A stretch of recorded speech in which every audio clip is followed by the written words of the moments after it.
அகரம் தொடங்காமல் சிகரம் ஆவதில்லை, அயலோடு கலவாமல் பொன்னகையாவதில்லை, மனதில் அன்பு தோன்றாமல் புன்னகை பூப்பதில்லை, வெற்றி என்பது வியர்வை பூக்கும் முல்லை.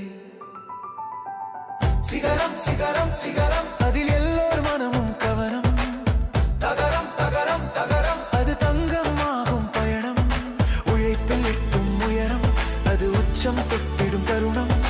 எல்லாம் எல்லாம் பெற்று இன்பம் உலகில் வர